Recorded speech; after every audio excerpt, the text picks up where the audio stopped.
Good morning students.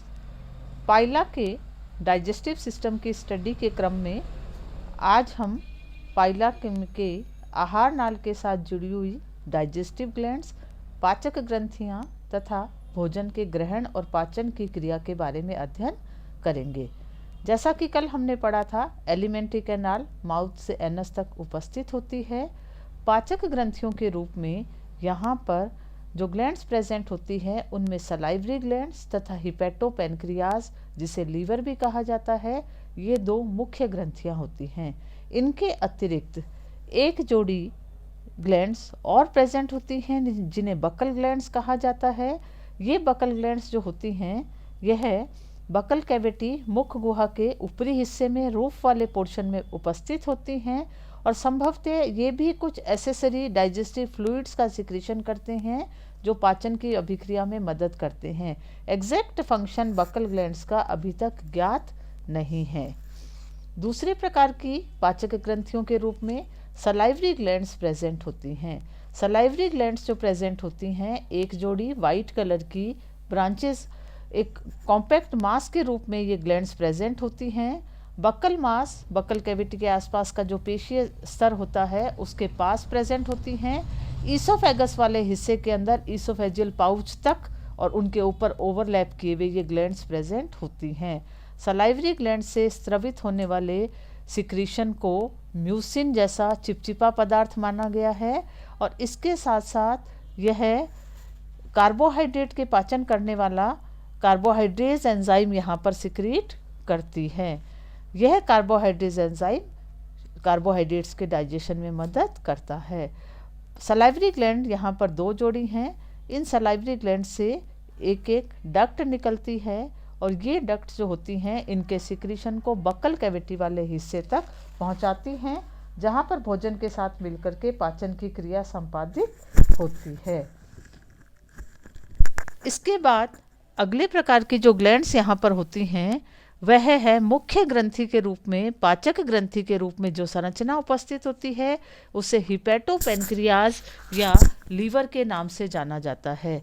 ये triangular shape की small cone shape की ग्लैंड होती है और यह ग्लैंड जो होती है दो लोब से मिल करके बनी हुई होती है और विसरल मांस वाले हिस्से में स्टमक के पास काफ़ी क्षेत्र तक ये फैली हुई होती है।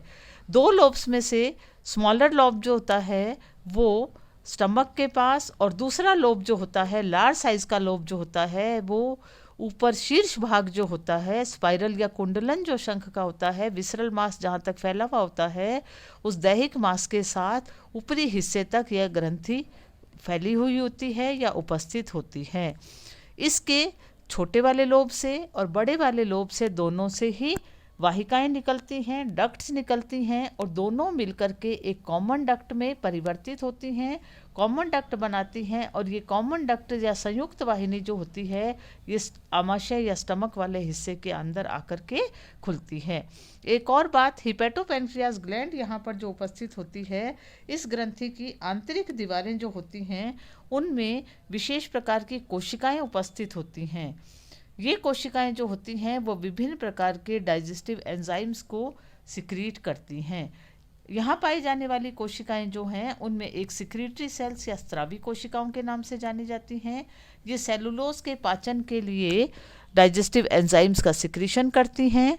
दूसरे प्रकार की कोशिकाएं जो होती हैं उन्हें रीएब्जॉर्प्टिव सेल्स कहा जाता है और ये सेल्स जो होती हैं ये प्रोटीन के पाचन की क्रिया को संपादित करती हैं।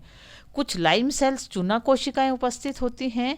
ये सेल्स यहाँ पर जो प्रेजेंट होती हैं ये कैल्शियम फॉस्फेट को स्टोर करने के साथ साथ डाइजेशन के काम में भी मदद करती हैं। तो इस तरीके से हिपेटोपेनक्रियाज एक मुख्य पाचक ग्रंथि है, ब्राउन कलर की होती है, बाइलोब्ड होती है और यह पाचक रस या एंजाइम के स्रवण के साथ साथ आंशिक रूप से स्वयं भी पाचन क्रिया में भाग लेती है और प्रोटीन का पाचन जो हिपेटोपेनक्रियाज की कोशिकाओं के अंदर होता है वह इंट्रासेलुलर डाइजेशन का प्रोसेस कहलाता है। अब बात करते हैं एनिमल की फिजियोलॉजी ऑफ डाइजेशन में भोजन किस प्रकार का होता है। पाइला, जैसा कि हम जानते हैं, पानी और पानी के आसपास में रहने वाला एनिमल है। वाटर जो है फ्रेश वाटर एरियाज में मिलने वाले जो भी एक्वेटिक प्लांट्स होते हैं लाइक वेलेसिनेरिया और पिस्टिया, इस टाइप के प्लांट्स को ये एज ए फूड काम में लेता है। कभी कभी ये डेड एनिमल्स के जो टिश्यूज़ होते हैं, आसपास पानी में जो मरे हुए जानवर होते हैं, उनके उत्तकों की सहायता से भी भोजन ग्रहण करता है। भोजन ग्रहण करने का जो तरीका है, इसमें आगे हम डायग्राम के माध्यम से इसको अच्छे से समझेंगे। पहले मेन पॉइंट्स को डिस्कस करते हैं। बकल कैविटी के अंदर भोजन को जो ग्रहण किया जाता है, वहाँ पर रेडुला उपस्थित होता है। रेडुला की सहायता से रेडुला का जो मूवमेंट होता है रेती की तरह, उसको रेतनांग भी कहते हैं, और इसकी जो गति होती है उसे चेन सॉ मूवमेंट्स कहा जाता है। भोजन को काटा जाता है, पीसा जाता है। बक्कल कैविटी के अंदर यह प्रक्रिया संपन्न होती है और इस प्रक्रिया के दौरान रेडुला या रेतनांग जो होता है वह इम्पॉर्टेंट रोल प्ले करता है। इसके साथ साथ यहाँ पर पाए जाने वाले जबड़े जो हैं वह भी इस क्रिया में मदद करते हैं। अब बात आती है डाइजेशन या पाचन की क्रिया की। पाचन क्रिया को संपन्न करने के लिए 3 स्तरों पर यहाँ एंजाइम्स उपस्थित होते हैं। सबसे पहले बक्कल कैविटी, मुख गुहा वाले हिस्से के अंदर सलाइवरी ग्रंथियाँ जो हैं, सलाइवरी ग्लैंड्स अपना सिक्रीशन, म्यूकस जैसा जो सिक्रीशन होता है उसे भेज देती हैं। यह फूड के साथ मिक्स किया जाता है। म्यूसिन के साथ कार्बोहाइड्रेज एंजाइम यहाँ उपस्थित होता है जो कि स्टार्च को शुगर में परिवर्तित करने का कार्य यहाँ पर कर देता है। इसके पश्चात भोजन को ईसोफेगस से होते हुए आमाशय तक ले जाया जाता है। वाया ईसोफेगस स्टमक तक फूड जाता है।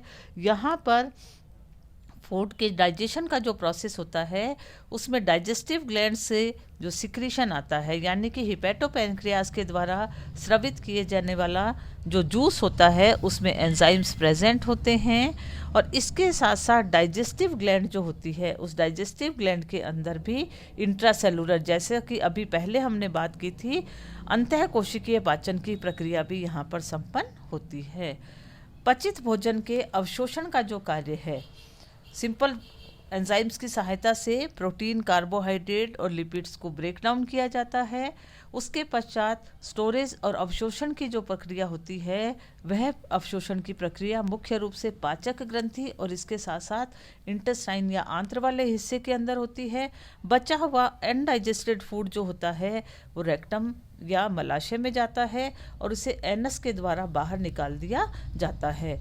यहाँ पर हम बात करेंगे फिर से ब्रेंकियल चैम्बर की। मेंटल कैविटी में ब्रेंकियल चैम्बर की तरफ हमने पहले एलिमेंट्री कैनाल के स्ट्रक्चर में भी पढ़ा था कि रेक्टम और एनस जो होते हैं वो ब्रेंकियल चैम्बर में गिल के पास उपस्थित होते हैं और वहाँ पर जो न्यूकल पाली उपस्थित होती है उस न्यूकल लोब की सहायता से एनस के द्वारा इन पदार्थों को शरीर से बाहर निकाल दिया जाता है।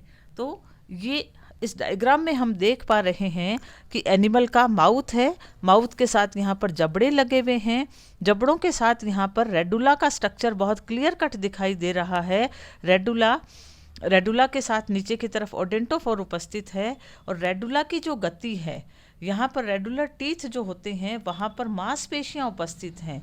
ये जो डायग्राम यहाँ पर ब्राउन कलर का जो है इसमें रेडुला की प्रोटेक्टर मसल्स हैं, रिट्रैक्टर मसल्स हैं और ओडेंटोफोर की प्रोटेक्टर मसल्स है। ये मांसपेशियों के संकुचन और शिथिलन के साथ रेडुला के ऊपर जो टीथ उपस्थित होते हैं ये ओडेंटोफोर के ऊपर यहाँ पर आरी की तरह कार्य करते हैं और आरी की तरह कार्य करके भोजन को काटने और पीसने का कार्य यहाँ पर किया जाता है। और भोजन को इस रेतनांग रेडुला की सहायता से जो काटा और पीसा जाता है वह भोजन फिर ईसोफेगस से होता हुआ आगे आहार नाल के अगले हिस्से आमाशय तक पहुँचाया जाता है। यह एक दूसरा डायग्राम है। इस डायग्राम में हम अलग से पाइला के रेडुला के चित्र को यहाँ देख पा रहे हैं। पाइला का रेडुला यहाँ पर ये जो मौजूद है, इसके ऊपर जैसा कि हमने जब स्ट्रक्चर पढ़ा था, मॉर्फोलॉजी पढ़ी थी, यहाँ पर टीथ जो हैं वो लाइन में उपस्थित हैं। इन टीथ को हम अगले डायग्राम में इन लार्ज फॉर्म में यहाँ पर देख पा रहे हैं। रेडुला के ऊपर लाइंस के रूप में एक एक लाइन के साथ ये 7 दांतों की पंक्तियाँ उपस्थित होती है।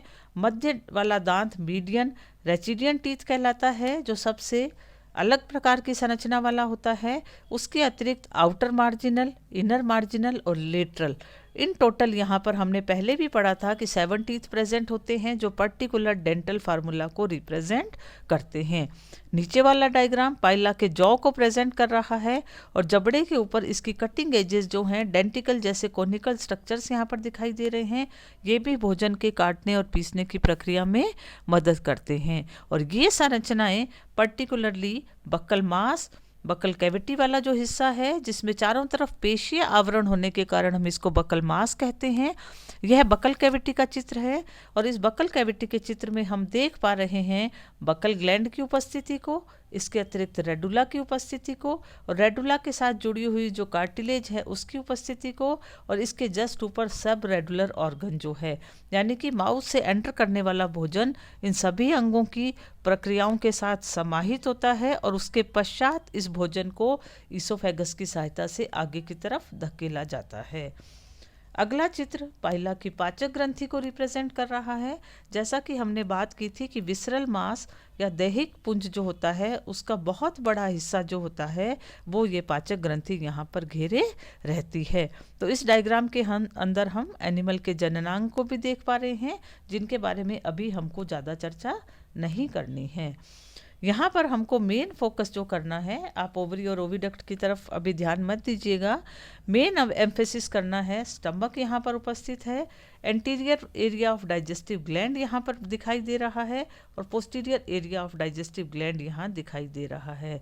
और इसकी डक्ट्स जो हैं, नलिकाएं जो हैं वो यहाँ पर दिखाई दे रही हैं जो अल्टीमेटली कॉमन डक्ट के थ्रू आमाशय में आकर के खुलती हैं और भोजन के पाचन की प्रक्रिया में अपना रोल प्ले करती हैं। तो बाइलोब्ड ग्लैंड, डाइजेस्टिव ग्लैंड जिसे लीवर भी कहा जाता है, ये हम इस चित्र के अंदर यहाँ पर देख पा रहे हैं।